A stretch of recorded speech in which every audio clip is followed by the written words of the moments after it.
Hello नमस्ते साथीहरू। तपाईहरुलाई थाहै छ ग्रामर भनेको के हो। तर यो कुरा थाहा हुन पनि सक्छ कि नपनि हुन सक्छ। पार्ट अफ स्पीच के हो। ग्रामर त सबैलाई थाहा छ, तर पार्ट अफ स्पीच के हो। किनभने हामीहरू 1 क्लासदेखि लिएर 10 क्लाससम्म त धेरै थोक पढे। एसपीटी ग्रामरमा धेरै थोक पढे, तर धेरै कुराहरू बिर्सेर पनि आएको छु।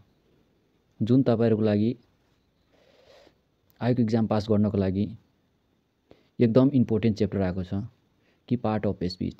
त्यसबाट पनि क्वेशन सोध्न सक्छ मेजर इंग्लिश विद्यार्थीहरुलाई, स्टुडेन्ट्सहरुको लागि अनि 11 क्लासको पनि विद्यार्थीहरुको लागि खास गरी यो च्याप्टर हो part of speech. Part of speech भन्दाखेरि अंग्रेजी भाषामा जति शब्दहरू छ त्यो शब्दहरूलाई एक राम्रो प्रयोग गर्नको लागि बनाउने एउटा सर्ट फर्म हो part of speech. Part of speech. अब यसमा भन्दाखेरि पार्ट अफ स्पीच हामीले के पढ्नुपर्छ, यो मोस्ट इम्पोर्टेन्ट कुरा हो। जसमा एक नम्बर आउँछ नाउन। के आउँछ नाउन। नाउन त थाहै छ, यसलाई के भन्छ संज्ञा। के भन्छ अरे संज्ञा। अनि अर्को के आउँछ प्रनाउन। प्रनाउन यसलाई के भनिन्छ सर्वनाम। सर्वनाम। अब तेस्रो के आउँछ एडजेक्टिभ। एडजेक्टिभ यसलाई के भन्छ विशेषण। विशेषण। अब चौथो के आउँछ भन्दाखेरि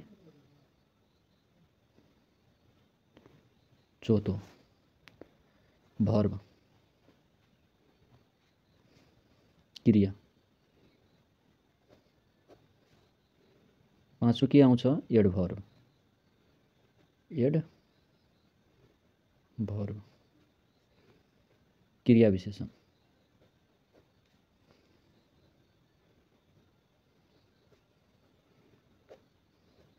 के आउँछ क्रिया विशेषण। अनि छैठौं के आउँछ भन्दाखेरि प्रिपोजिसन। के आउँछ प्रिपोजिसन।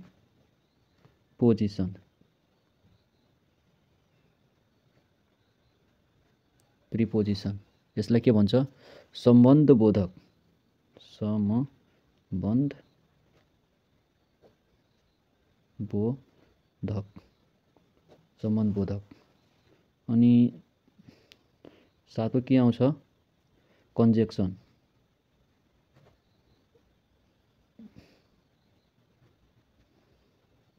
कन्जेक्सन यसलाई समुच्चय बोधक। समुच्चय बोधक। अनि त्यसपछि आउँछ आठौं। आठौं के आउँछ इन्टरजेक्सन। INTERJECTION।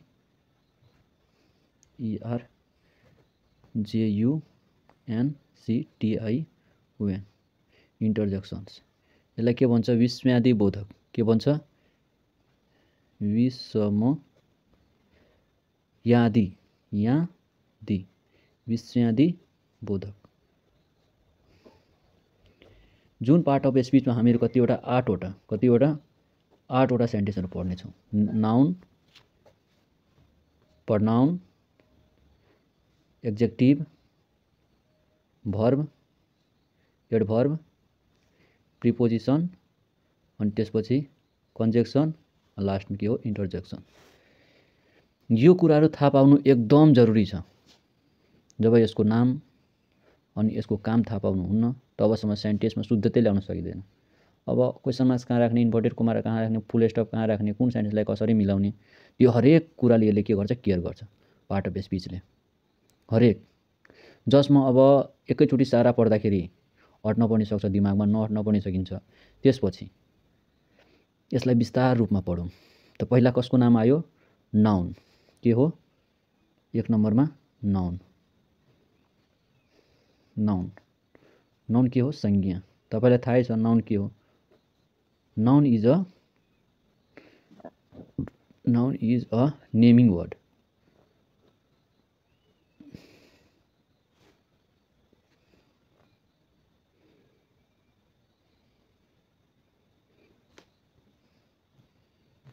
Naming word.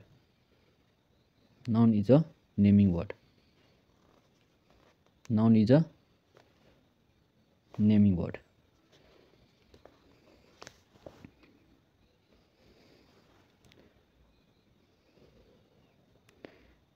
इक्जाम्पलमा के आउँछ? नेमिङ वर्ड जुनसुकै पनि हुन सक्छ। राम पनि हुन सक्छ, श्याम पनि हुन सक्छ, हरि पनि हुन सक्छ, क्याट पनि हुन सक्छ, डग पनि हुन सक्छ, इटिसी जे पनि हुन सक्छ। Noun is a naming word. अब नाउनलाई पनि विस्तारमा पढ्नुपर्छ। अब what types of noun? Noun कति प्रकारको हुन्छ? नाउन पनि साथीहरु कति प्रकारको हुन्छ? 5 प्रकारको हुन्छ नाउन। नाउन पनि कति प्रकारको हुन्छ? 5 को हुन्छ। नाउन पनि कति प्रकारको हुन्छ? 5 प्रकारको हुन्छ। There are 5 types of noun. अब दे आर त्यो को हो? त नम्बर में के आउँछ? Proper noun. के आउँछ? PROPOR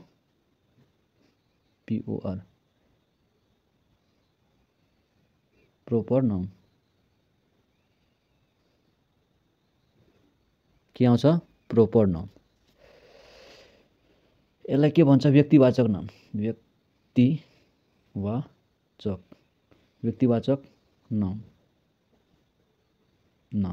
व्यक्तिवाचक noun.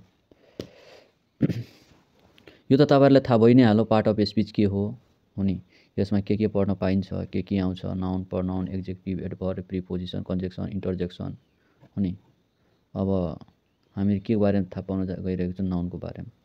के को बारेमा? नाउनको बारेमा। नाउनमा मेन कुरा हामीले हेर्नुपर्ने नाउन के हो, यसको विशेषता के हो, यो सबै कुरामा हामीलाई के गर्नुपर्छ? ध्यान दिनुपर्छ।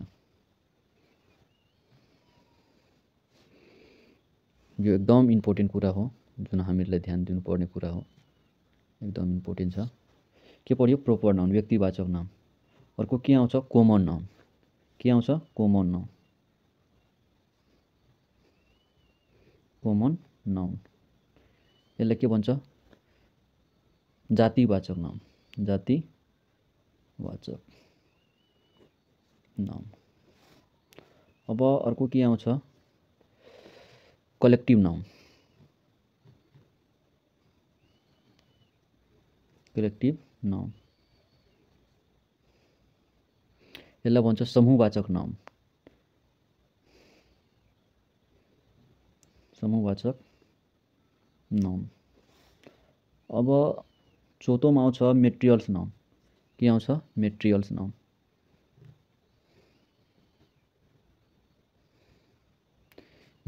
Material noun. यसलाई के भन्छ? द्रव्यवाचक। मेटेरियल नाउनलाई के भन्छ? द्रव्यवाचक। द्रव्यवाचक नाउन। अनि त्यसपछि आउँछ पाँचौं लास्टमा अब्स्ट्रिक्ट नाउन।